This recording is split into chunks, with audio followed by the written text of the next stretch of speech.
or evading the cross-examination of Mr. Chikata. We should remember that this is the EC, which has a constitutional duty to the people. They have an obligation to account to us for our stewardship.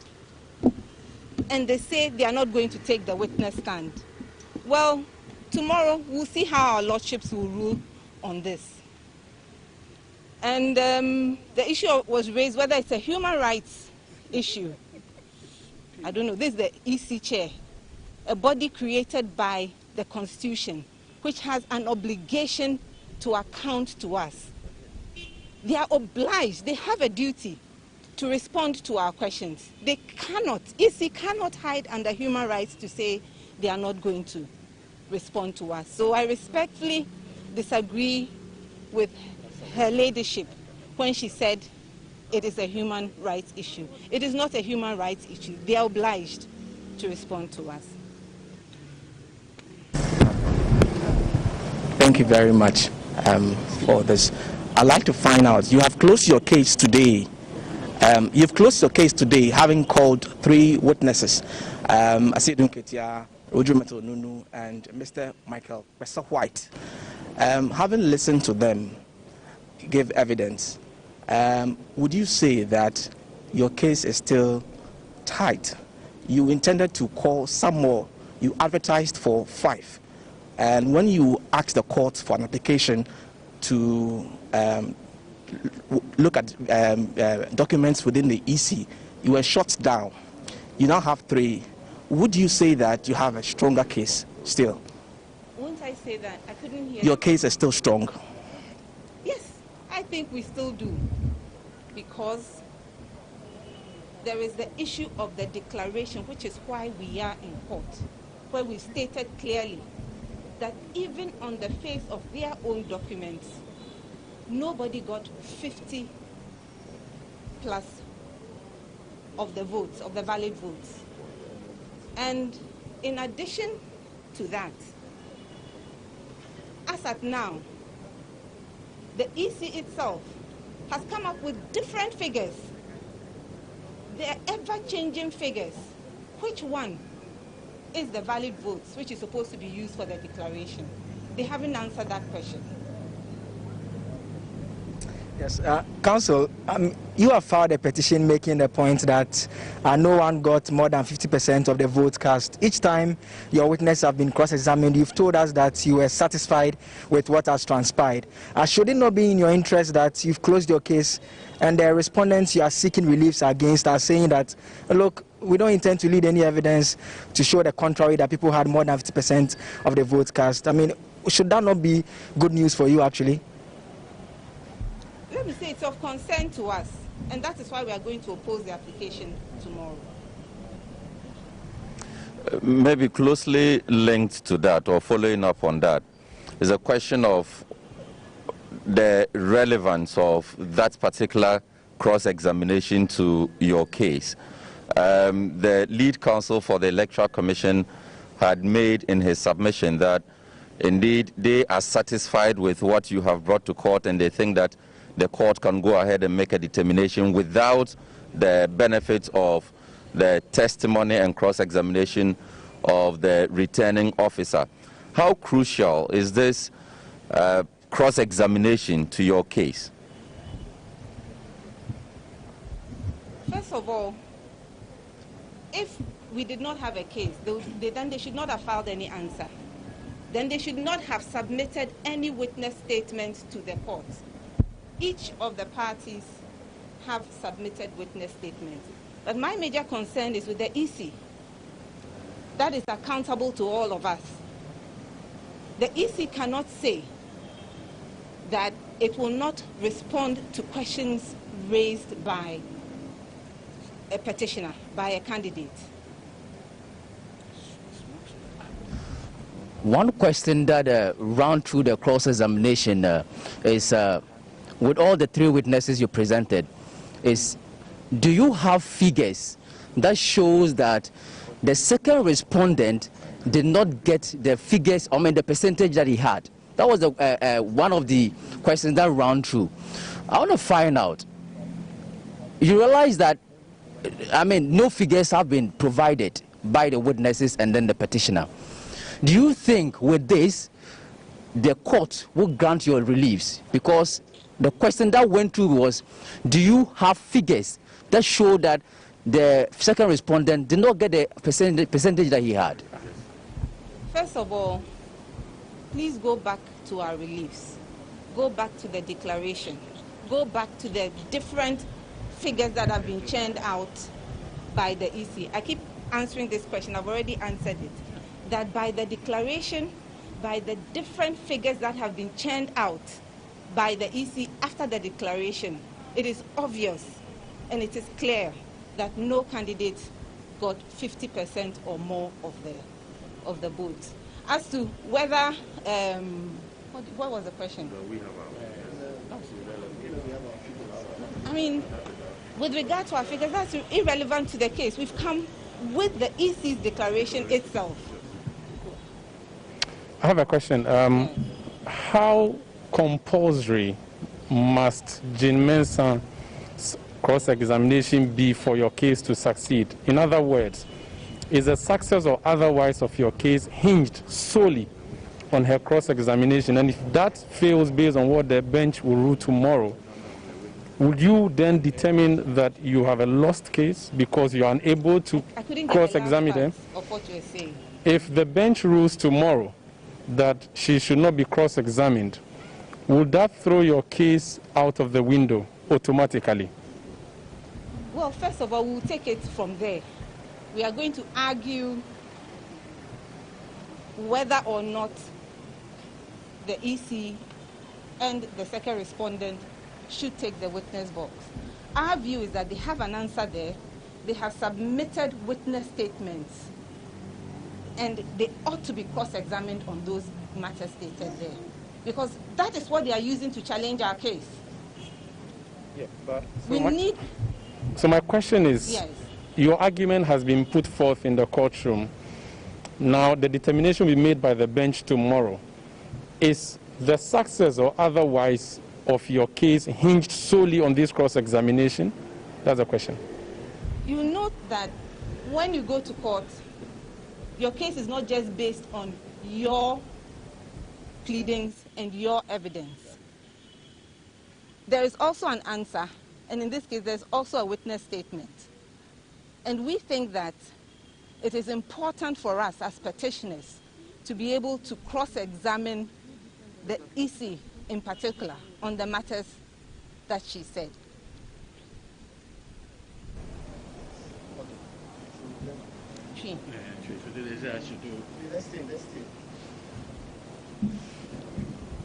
Madam Winase, and the echo so our courts. Ye mamunina ehu se sebi we die yano eda seminaso pass ye de a petition at the bar court 30th December yan wie kra na ode answer emuaye at the bar petition no so samuaye no ayensem na ode to answer no so afi ye say fa wenum asem evidence a support wo answer no fa betu court n'anima o say ndie mempe meko na se wo mpe na wo court dia ndie de aba court no say court no enye den emfa mayen na court no nka say order for runoff. It's as simple as that.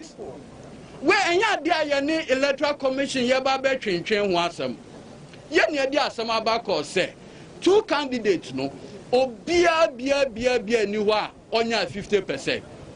What the answer the back court say enye no kre. Yes be yi anu e de nti asema ajo mahama ka no enye no kre o se ne de mempese menka. Se woni bibia edi hinta de nti na wudwane. Sebe akankasem yes udwane ekọ ahimfie kanea ene nkyere so ayeden. Agi se ye tutu wenum ayeden asem. Emne du si ebe tutu wenum asem a o se dabi we de misro dabi we de yesre adabraka ye maame embra witness boss no ejuma odi no Ghana bia 30 million Ghanaians ono kwa na etimi di se ejuma die no ono kwa na returning officer ono kwa na constitution e di se ejuma die na di ayedai e di ahye ne nsa me amika say mintimi di se ejuma die no John Dramani Mahama enya de obetimi ayedai e di se ejuma die nipa ba akopɛ sada no one awuye declaration one awugina ho simpie so say ina okasaye Betray ye akonta awoye ya who arrive at that calculation o say ne de mema we de yesre no yenko akonodi yenko no gopo ye be ye no court da mu ha yesre no say ye na ye no osomo ya sa da ye no etwam on your mra na nyame ya adoma ekina ye beba ne ye legal argument e de abetey e de abetudwa sebe woni hwe ehinta beka wenu aseme afarijan the first na wonim de yenwa emra na nado danko akufado e de petition e de ba ha wonim de na no oka de oka nyina ne se presiding officer ansane polling agent asane bayembo abatu ono eye den engu ni en declare ono mampeni afarijan wa maha yentutu nanum asem wan hu Philip Addison na no de pink sheet e de kire no na ya ma media den kura no ehunti a sebe den kura no odi sie Ghana fo ono na etua no ho sebe o ono na etua no ho na owia onko parliament enkoji sika enye Ghana ye foto na e de ma no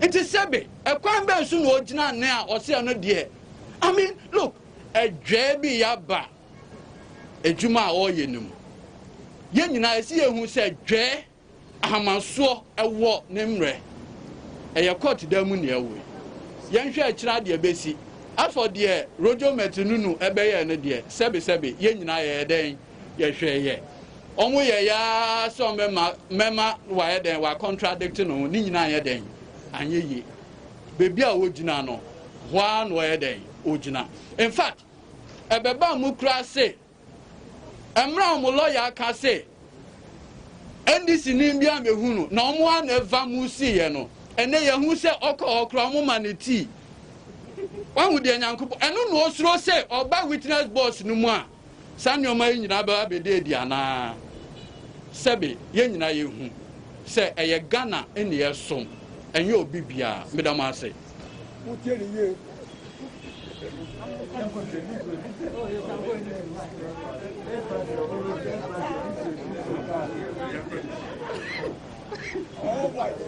Abba, hey, Narabi, don't come and do any mischief. No. Capricious.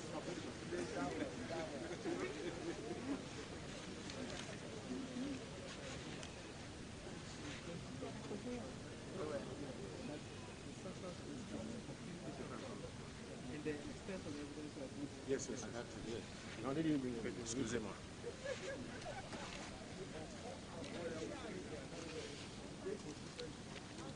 So, colleagues, let me know if you are ready, and then we can proceed. You're good?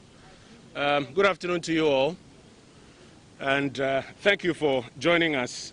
Today hasn't been as long as I think the last time we were in court. Today, two major things happened in the wells of the Supreme Court. First is the formal announcement by counsel for the petitioner that, my lords, we have closed our case. And you notice that the court, by court, admitted that they have formally closed their case. I'll speak about what that means and what it means for the next step. Prior to that, you saw the petitioner put in the box his third witness, who I believe many people were hoping will help adduce evidence that will advance the petitioner's cause. It is not for nothing that anytime we come before you, we go over the issues that the court is seeking to determine.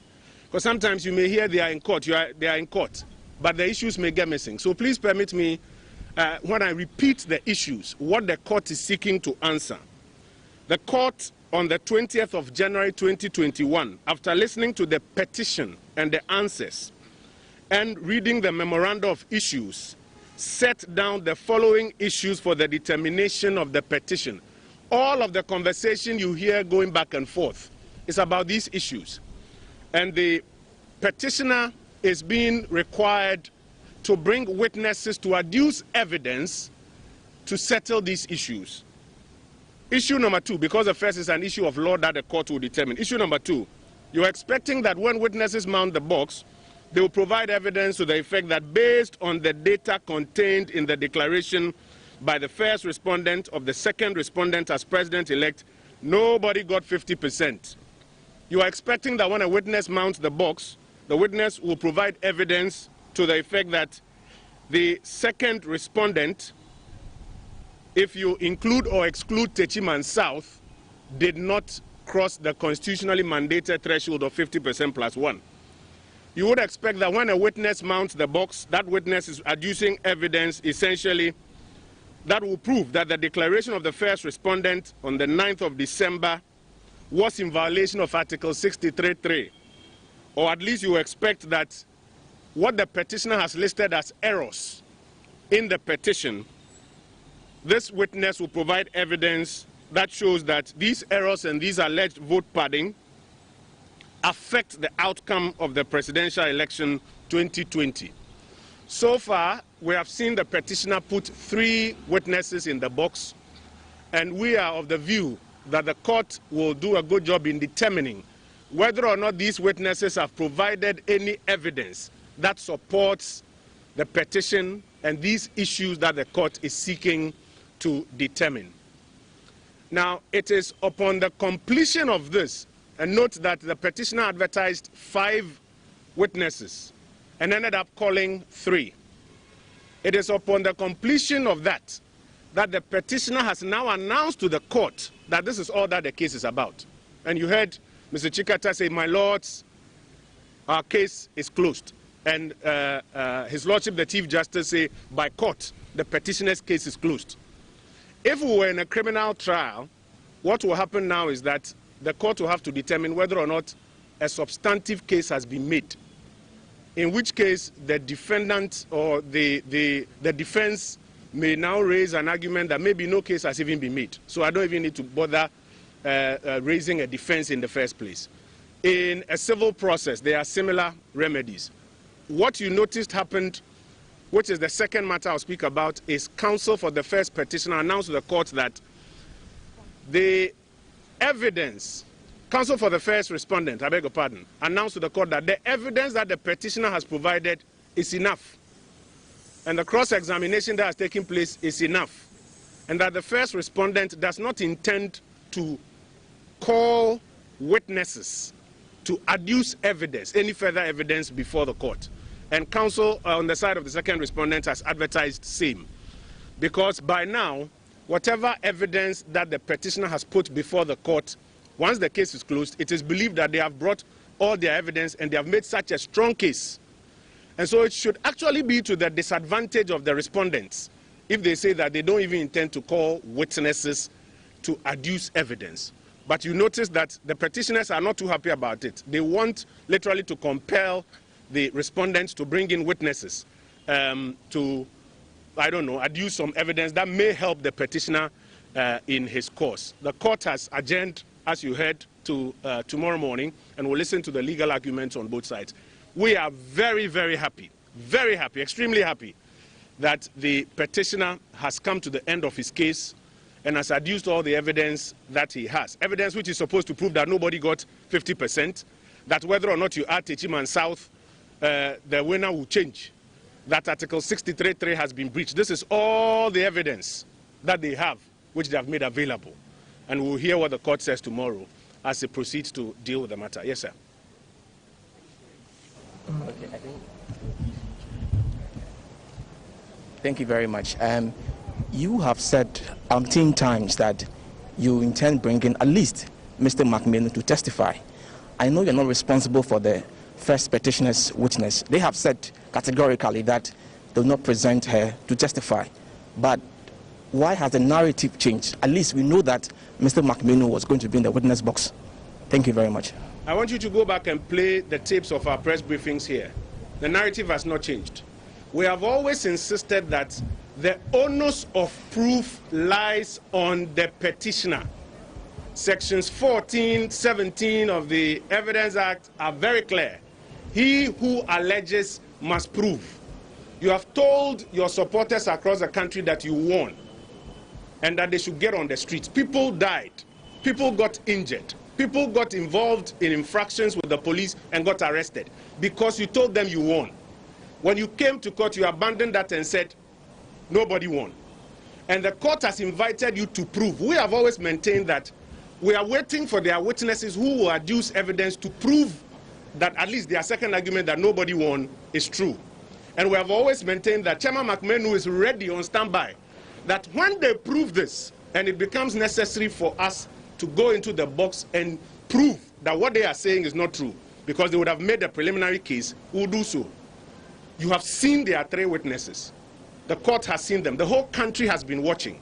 We've all been waiting with bated breath to see the evidence that nobody won, to see the evidence that when you add or you don't add Teaching and South, the results will change substantially to mean who crossed the 50% threshold, to see the evidence that Article 63.3. And on our side, we are not convinced that any such evidence has been put. And that is why we have announced to the court that we don't intend to call any fresh witnesses or any witnesses, because on our side, the view and the belief is that that case has not been made. So the narrative has not changed.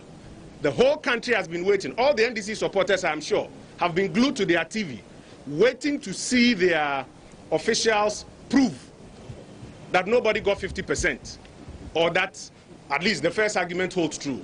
Now they have announced to the court that they have finished their case, and I'm sure many people are surprised. Now the second part of your question about why Chairman McMahon will not be taking the witness box. A party advertises to the court how many witnesses it chooses to call, or its intention that it may call X or Y or Z. And as you heard the bench in exchanges with the lawyers, there are questions about when that election takes place, which I think questions will be addressed yesterday. But isn't it interesting that Mr. Mahama himself, the petitioner, did not mount the witness box? And we are not arguing about why he's not in the witness box. Why has he not taken the stand? Why has he not taken the witness box? Can anybody force him to take the witness box? The petitioner himself. Even to court, he has been here twice, and other representatives come on his behalf. Can anybody force Mr. Mahama to take the witness box?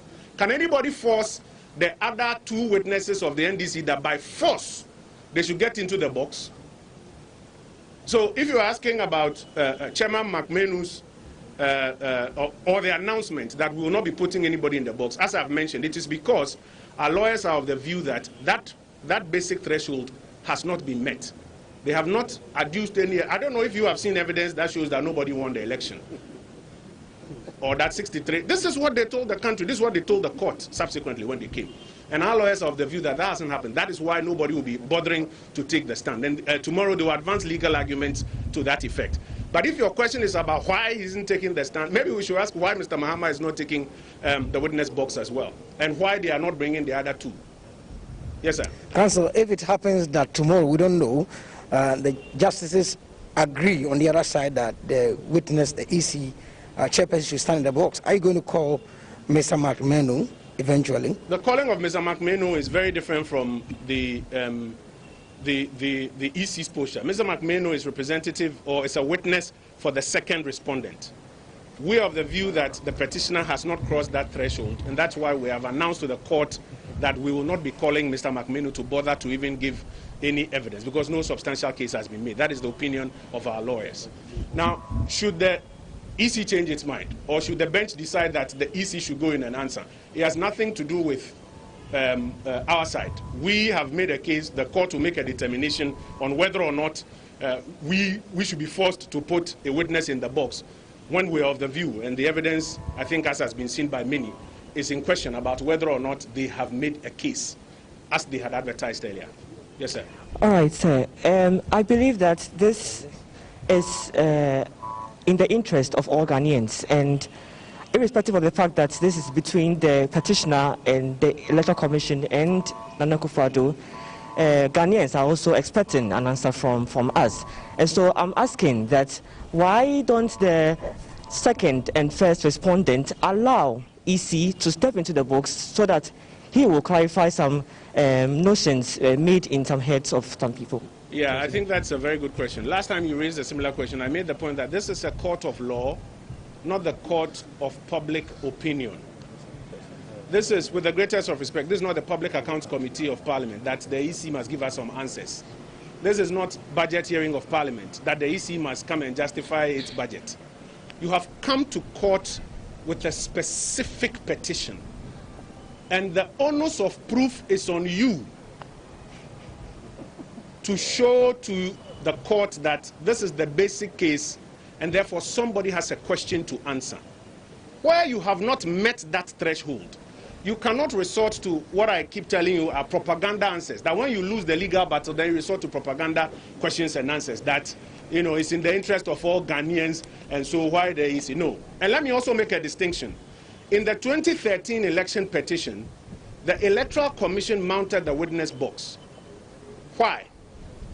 Because the petitioner came to court with results of about 11,000 polling stations, pink sheets to back same, and to make an argument that when you deal with the lack of signatures, the multiple serial numbers, etc., which are all infractions, and you strike them out, you have to call a proper declaration of the result that Nana Addo Dankwa Akufo-Addo is the winner of this election. He came with evidence and made a case. You have been here, and you have heard the bench labor asking the petitioner over and over again, where are the numbers? Where are the numbers? Where are the numbers? And time again, they make the point that it's not even relevant to their petition, and that they are not here looking for new numbers or anything, or a new declaration, but they are here to question the conduct of the EC chair. The two cases are very different. One came to court with pink sheets and evidence, and the petitioner in 2013 mounted the witness box. Dr. Alhaji Mahmoud Baumia, who was one of the petitioners, mounted the witness box to advance his case, made the case, and therefore the EC had to get in the box to respond. You have been here. Have you seen their pink sheets? Have you seen their regional? Have you heard them answer the questions when the bench puts the question that what are the numbers? So the two cases are different, and it's not, you know, that is in the public interest or is in the public interest. This is a court of law, not a court of public opinion. Yes, sir. It is true that the petitioner has not been able to give out any figure that show that the respondent did not win the election. But the argument they are making is the consistent change of figures by this first respondent is the reason why they are in court. And you think they have no case? The court has said that as the last issue to determine whether or not these so-called errors materially change the result of the election. It's one of the issues that the court is going to determine. And that is why at every material moment you hear, for example, the Venerable Akoto Ampao, and today you heard him ask that same question of Rujo, that I want to suggest to you that this your 1,700 or so that you are talking about is not material enough to affect the outcome of the result. You heard that question, and you heard his answer. He was being evasive, but you heard his answer. The point is that the so-called errors, or the phrase that they like to put out, the propaganda phrase they put out, the ever-changing results, like how they put it. Even if you admit that those are substantial errors, the question is, does it change who won the election? If somebody beats you by 500,000 votes, and you come and you say, I saw 1,700, which I describe as vote padding, the court wants to determine whether or not it is substantial enough to change the result. And that is why at every point in time, we keep asking them to provide the court with those numbers that will show substantially that it can change. And you hear them over and over again decline so to do. I think that for the millions of NDC supporters who are watching across the country, they will also be asking questions. Because now there's a clear difference between what the petitioner and his colleagues told them on the night of the election and what they are saying in court, and some of the admissions they are making in court. For example, you heard Mr. Roji Metununu admit that for almost 3 hours, he had left the strong room and was at the reception of the commissioner and admitted that he was having tea, but then, argued that there were no biscuits involved. These things may sound as funny, but the supporters of the NDC down there across the country will be asking themselves that. So while they were out there, having been misled that they had won the election, this is what their seniors were doing at the premises of the Electoral Commission. This is what they told the public. And now when you come here, you have to make some admissions. So the jury would, the bench will make a determination at the end of the day. Colleagues, are there any other questions? Let me yield the podium to my colleagues to translate it. Abujanfo ye bedamo ase ene eye da toso eye dumienu a ye de aba eye Supreme Court hay na ene ye nya yenim na no fiada ena NDC eto nsa anase petitioner opani Mahama eto nsa edifre na dance ni a otoso miensa ene ne twato na ene ye toto na no na toto na no ye nya ye hu ensem ni bi epie na ne hu hia ye pa no eye ensem a court no ode asi nani so se obepa hu muaye ne hu hia nyina ne se Nanado Danko Akufuado, His Excellency, Onya eye ohanumu inchichemu adunum ene akire ana. Eno yade esi court nani super ipa ye. Eti nsemo a wo beka bia no, o se unya so muaye na unya ni nyina so. Ene omufre Rojo Metonunu. Ye nyina ye tin nsem ni bi o kan ye. Ene ye busa no. O se ono na dwuma obedi ye na bi wo hono mu a ayemfomso.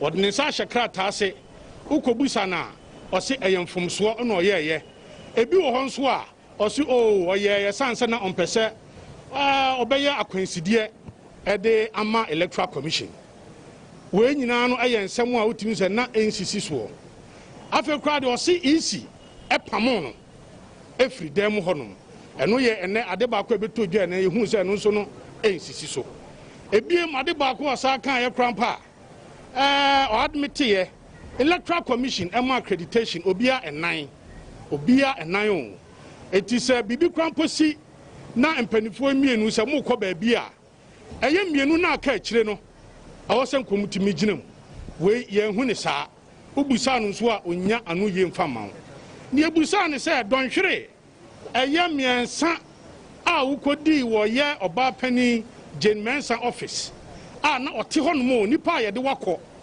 se kona kodi dwumadi kase sei se wo hwe ono an krata ode abre court na wo hwe epo a etoso miensa ne o kire nyina ne se ye ne kɔ ho se onko no onko hwe ma eba no na ne gi ho a na ode ne sa hyase e wo no akrata mu enipa ye de wakɔ akɔtena isi akache se kɔ na kodi dwuma kase sei efama wo party ukoya wagya dwumadi na si ho ana uti isi obapa office don hwere miensa ana wunum tea na yesabu sawa wo se mum na biscuit nka ho wei ayen nsamo a opani Rojo Metonunu ekokan yo na anu beka ya opani ba ko ba Dr. Kwesa White oso onu so agya ne charger wo fie ntine fun bedumye wo hwe enema a omo kan nyina na yese enya dwuma pa bi eno mo ba ya omo ba ebedi ewo honum itiana yehu ne nsam no ano toto no senia esikoye na ebra ye wie ni nyina no etoto na no nyina wie ye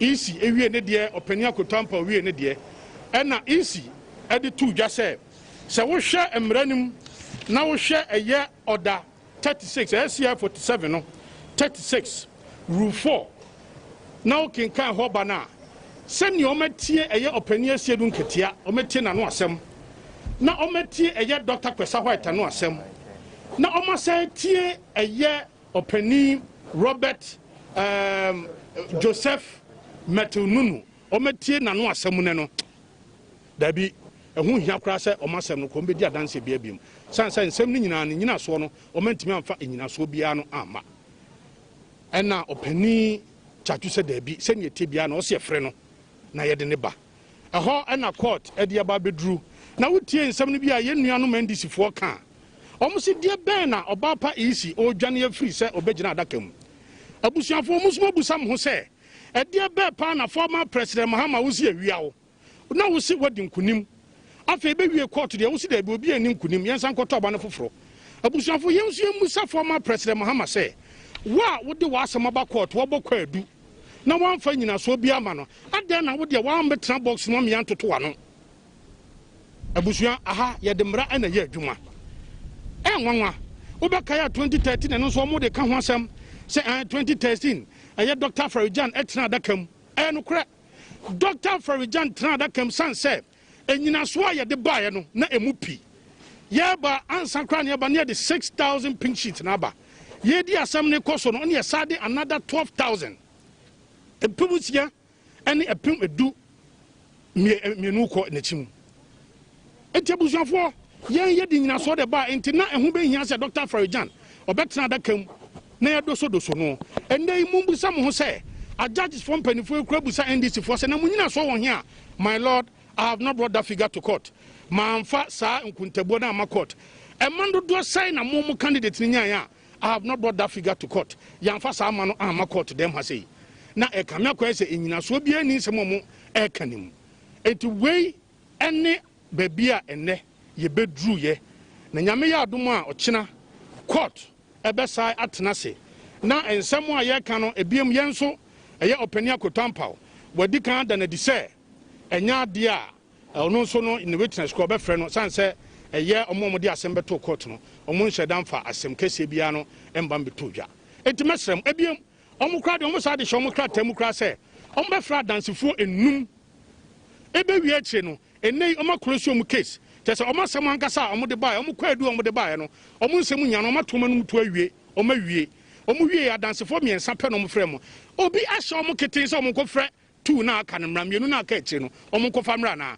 daabi obi anhyɛ ɔmo enti adeɛ no deɛ wontumi nhyɛ obi sɛ wa wo case nya no osi kyinkyina wopɛ sɛ obi nso ɛde n'asɛm ɔbɛgyina adaka mu na odoso no enti abusuafoɔ saa na ɛnɛ yɛkɔ wieɛ na mɛsrɛ mo sɛ na da bia mo me ho adagye na mo yɛhu bɛhia yɛmpanifoɔ mo ha sei no ɛwɔ sɛ yɛtumi dɛ ɔmadi the most general secretary of the ruling New Patriotic Party ɔno amu wɔ ha sei chairman Mark Menu nso kan ho lawyer Joyce Boateng Opoku Boateng ɛnso ɛkan ho ha sei president ankasa lawyer Call Asuman ɛnso ka ho ana yɛnua ɔyɛ part of the research team ɔno nso ɛwɔ ha sei bi lawyer Nana Adwoa Adobia Asante Mrs.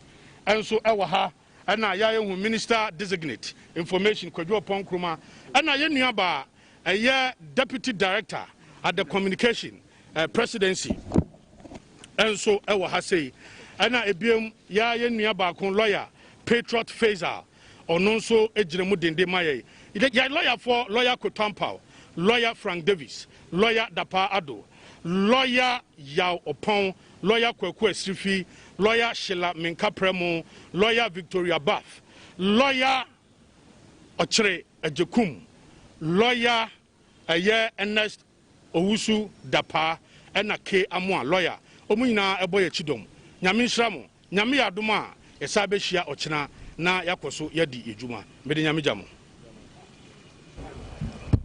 Okay. That was the second council's team that have come to make known to us what they had today in court. And primarily today we looked at, there were two issues that happened, as I said, that we saw the third witness of the petitioner coming to court to solidify one way or the other, or to put across their case to indicate that none of the candidates won the 2020 elections. And the major issue that, some of the issues that came up was, one, where was he when he was writing his case, his witness case statement, because lawyer Kotampa sought to find out whether he has heard the witness statement made by, or the witness statement made by Dr. Pastor White and Mr. Sherin Katia, and he pointed out the issue that whether he had television around him, and he said, look, I was not, because I was not well, I couldn't watch some of these things. And then Dr. Lawyer Kotampa also pointed out to him that, yes, the figures that he had from Ayen Suano were some of the issues, and therefore it does not add up to what he is saying. But I remember some of the judges came on board to say that, listen, what he's trying to do is a matter of legality and constitutional issue, and therefore they need to look at it again. And so they didn't allow him to continue in that regard. Again, Mr. Amenuvo also sought to impugn the credibility of Mr. Rojo Metenuno, and therefore he tried to ask him questions about how long he's been involved in election matters. That was formerly, where it was formerly called the Strong Room, which is now National Coalition Center. And he indicated that yes, he's the longest serving person when it comes to that particular place in doing election matters. So you found out from him whether why there were 4 that were detailed to represent the petitioner. Why couldn't, when the 2 of them were leaving, why couldn't the other 2 come on board to come and do their work? But to him, it was they couldn't come into the Strong to do what they were doing because they did not have what it takes to a large extent to be able to come out and do that job. And another issue that came up was the issue of Ayen Suano, where Mr. Kotampa sought to indicate that the figures that they are quoting, that there were 2 summary sheets of the Eastern region, it doesn't hold to him because some figures had not been added up. But this matter also came up, and it went back and forth. But on the whole, after Mr. Rojo Metenuno have finished his case, the petitioners closed their case, indicating that they are finished up and they're no more going to call any witness. And after that, the first respondent is the EC, and the second respondent also said they're not going to call any witness because that's it. But the first respondent counsel, Mr. Jasamenuvo, indicated to the court that they want to stick to the written statement. They don't want to call her to come and adduce evidence in court. And that was another legal battle with Mr. Chachikata protesting that no, according to the CI 47 rule, order 36, it makes room for her to come. And they also quoted, was back and forth with the bench coming on board to say that one cannot compel a witness to come and adduce evidence. So the court had adjourned the case to tomorrow, and we're expecting that Justice Amenuvo is going to put an application formally, and then when they come tomorrow, they're going to determine on that matter. So these are some of the issues that came up today, mainly about Mr. Rojo Metenuno coming to testify in court, and then the reluctance of the EC to bring in Mrs. Jane Mensah into the witness box. And this has been GBC News coverage of the election petition 2020, and my name is Edward Nyako.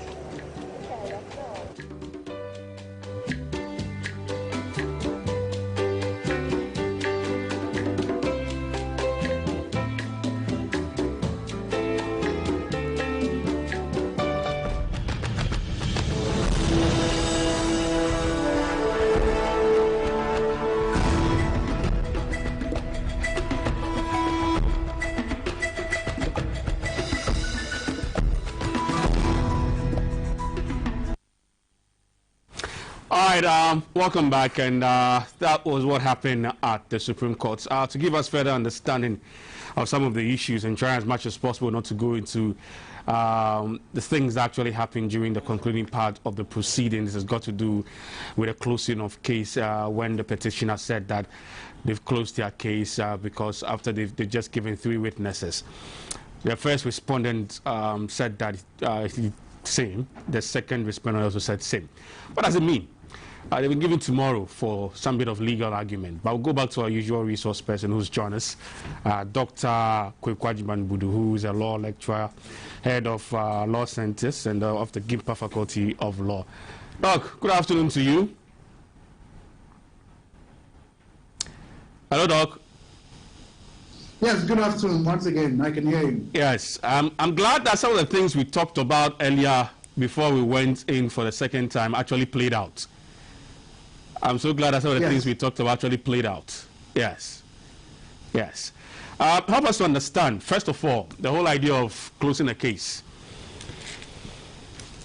All right, so we need to set some context because it wouldn't make much sense if we don't give the proper context so that we're able to appreciate what is happening. So after cross-examination of the witnesses for the petitioner, we saw clearly that the petitioner, counsel for the petitioner, decided that he didn't want to engage in re-examination, and so they closed their case. And so ordinarily or generally, the onus will be on the defendant or the other party at that particular point in time. And what we saw happen was that counsel for the first respondent submitted to the court that on the basis of the testimony and evidence that has been adduced by the petitioner through his witnesses and all that, they felt that, or it was his opinion that they had not made a case warranting them to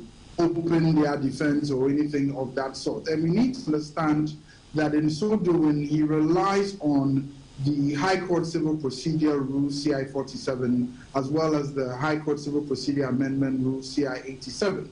But the reason why we constantly hear reference being made to the High Court Civil Procedure Rules and its amendments, CI 47 and CI 87, is that the Constitution provides in Article 1294 certain residual powers of the Supreme Court, which vest all powers, authority, and jurisdiction of any other court in the Supreme Court if it is necessary to determine any particular matter. So the Supreme Court rules of 1996, CI 16, then specifically provides for matters not expressly provided. So if you look at Rule 5, it gives the Supreme Court the power to adopt the practice and procedure if it, as in the opinion of the court, will lead to the determination or the justice of that particular course or matter may require. So since the Supreme Court rules, we know that it provides for the practice and procedure for election petitions generally. But we also know that it does not specifically provide for all matters in terms of the practice and procedure relating to election petitions. So that's where CI 47 and CI 87 come in. And in fact, we've seen and heard it being referenced to and certain portions of these rules being adopted for the purposes of this election petition. So that is the brief background to this particular development, where we see that the first respondent and subsequently the second respondent both indicate that they do not intend to call any witnesses, and I suspect that their reasons will be made known tomorrow when they make their arguments, as was rightly pointed out. But generally, it seems to be premised on the fact that they believe that the petitioner has not discharged his burden of proof to warrant them to even adduce any evidence on their part. So, first and foremost, they rely on Order 38, Rule 3E5, I believe, of CI 87, which provides that if a party who has served a witness statement does not call the witness to give evidence at the trial, or put the witness statement in as hearsay evidence, any other party may put the witness statement in as hearsay evidence. And this was one of the things we were talking about earlier on before we went back to the Supreme Court. Yeah. And what this simply means is that where a party to a suit serves or has served a witness statement but does not call the witness to actually give evidence at the trial, or he doesn't put in the witness statement as hearsay evidence, for instance, the other parties to that particular suit may decide to put in the witness statement as hearsay evidence. So we know what hearsay evidence means. We've explained it already. The first respondent also relies on Order 36 Rule 4.3, I believe, of CI 47, which generally provides that where a defendant elects not to adduce evidence, then whether or not the defendant has in the course of cross-examination of a witness for the plaintiff or otherwise put in a document, the plaintiff may, after the evidence on behalf of the plaintiff has been given, close the plaintiff's case, and the defendant may then state the case of the defendant. And what this simply generally means is that as a defendant in a civil suit, you can elect not to adduce evidence, and that is irrespective of the fact that you may have engaged in cross-examination of the plaintiff's witness, and any document may have been tendered in evidence in that regard. The problem or controversy here seems to be that counsel for the petitioner is making the argument that by virtue of the fact that the respondents have filed witness statements and that the court gave all the parties a time frame within which to file their respective witness statements, it presupposes that they have made that election to adduce evidence, and so they cannot at this point choose not to call their witnesses. So what he's saying is that by virtue of the fact that you put in your witness statement, you were compelled, or the court directed that all parties were to put in their witness statements. The election which they are seeking to rely on that gives them the leeway not to adduce evidence, they have gone past that stage, and that they cannot at this point renege. That is the argument that is being put forward by counsel for the petitioner. And we saw some back and forth and even some questions from the bench in that regard. And we had one particular question which it's striking, because it's one of the questions that many people will be thinking as well, that was counsel for the petitioner suggesting that, for instance, if you indicate that you will file 6 witness statements, or you actually file 6 witness statements, must you at all costs call all the witnesses, or the witness statements have to be necessarily tendered in as evidence regardless? That was one of the questions that came about. But we need to appreciate also the fact that the witness statement at this point is not considered as evidence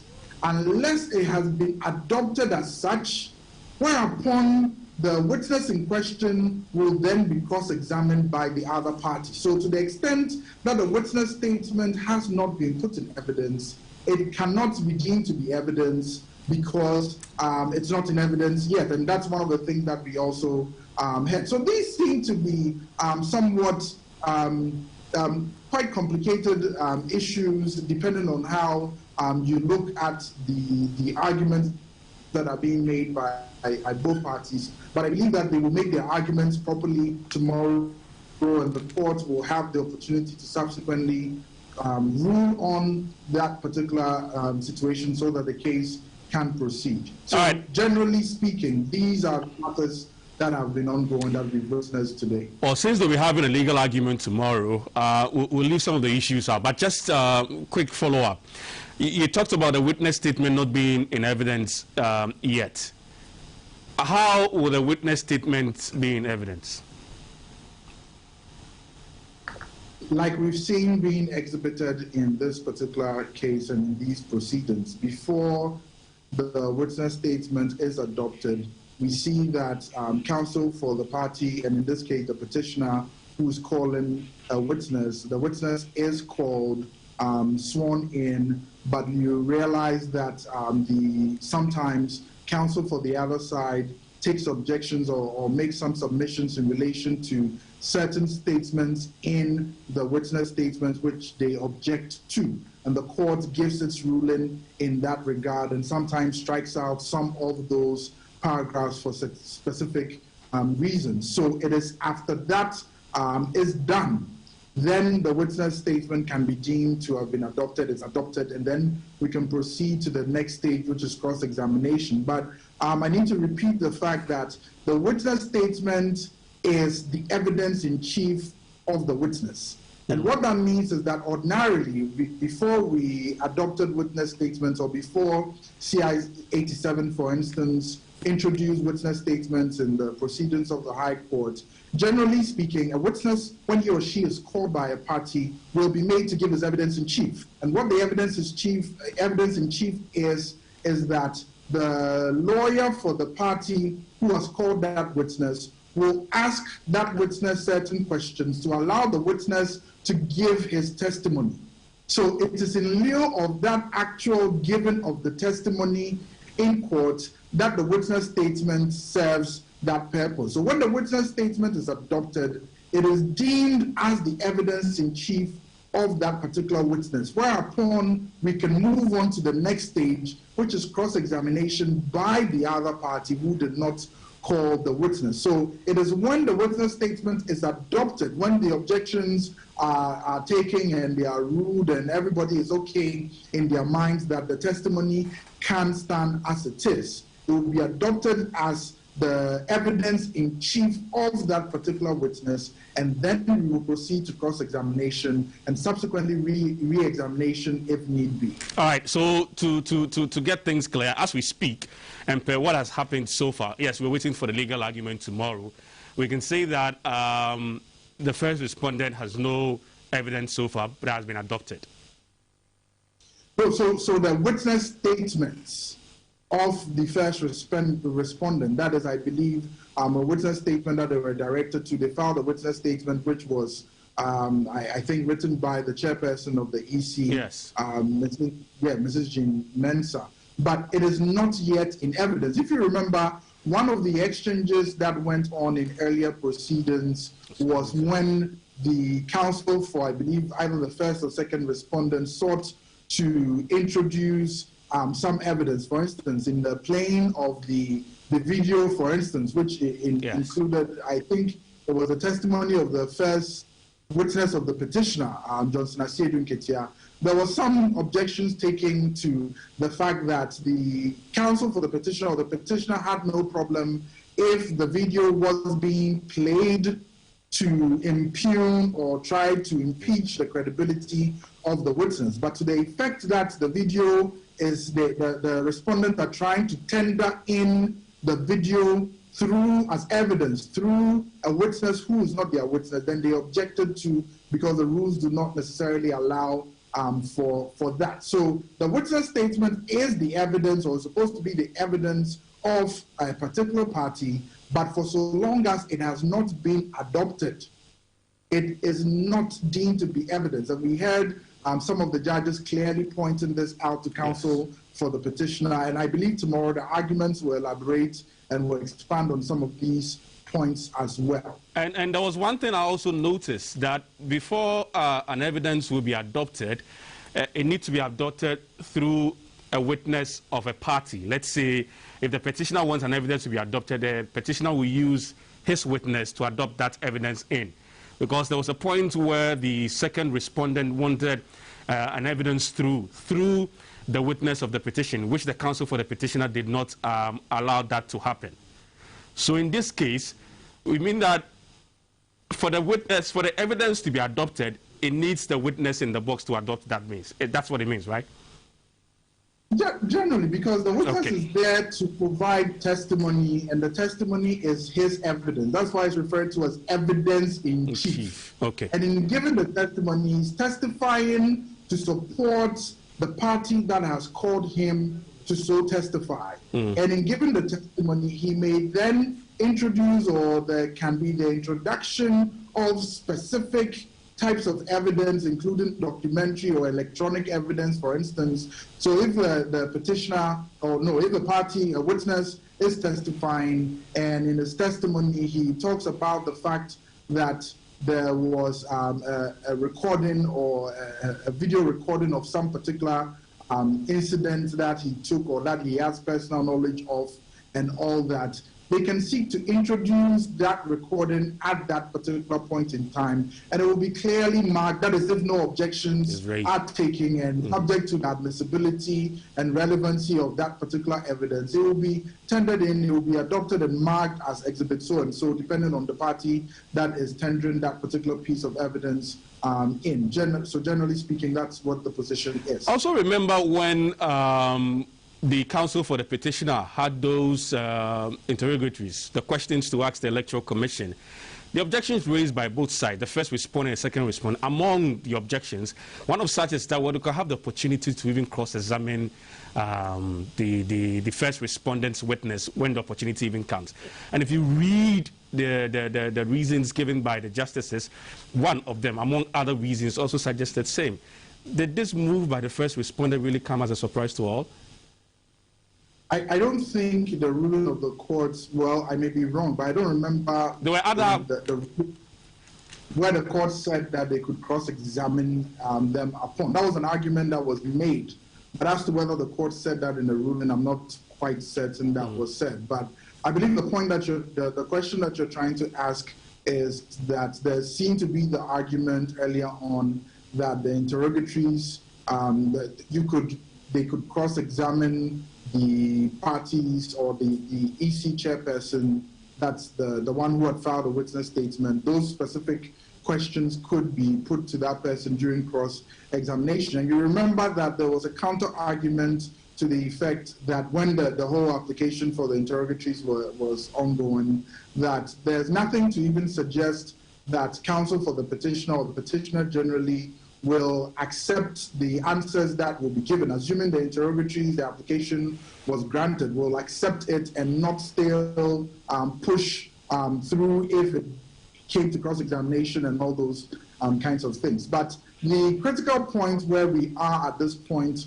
is that the first respondent and the second respondents feel that the burden of persuasion and the burden to produce evidence, which generally is on the petitioner at this particular point in time in the proceedings, because it is the petitioner that has brought the matter to court. It is the petitioner that is alleging that no candidates bought the Article 63.3 threshold and all that. They are saying, and this is just what they are saying, that on the basis of the totality of the evidence adduced so far, and on the basis of the testimony provided by the witnesses for the petitioner, they believe that they have not even made their case, and so they do not see why, or it does not warrant them to even open any case. Essentially, they are suggesting that the case should stand or fall on the basis of the evidence which has been adduced so far by the petitioner. And isn't it the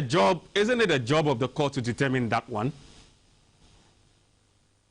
Not necessarily. So, well, yes, generally. So tomorrow they will make the arguments and the court will rule. So yes, generally speaking, it is the court that will make that determination that indeed you need to do this or you need to do that. But the point that I'm making, I'm just reiterating, I earlier on started by reiterating the arguments that were made by the petitioner, and then I'm talking about what the respondents are saying, that the case, you've closed your case, and I believe that you've made no case. It even goes back to a point that they have made earlier about the fact that the petition does not disclose a reasonable course of action. If you remember, they raised preliminary legal objections that the court said it would deal with in its final judgment. And if you look at the issues that the court set out for determination, that is even the first issue that they set out, whether or not the petition discloses a reasonable course of action. So to my mind, it is along those lines and on the basis of everything that they have heard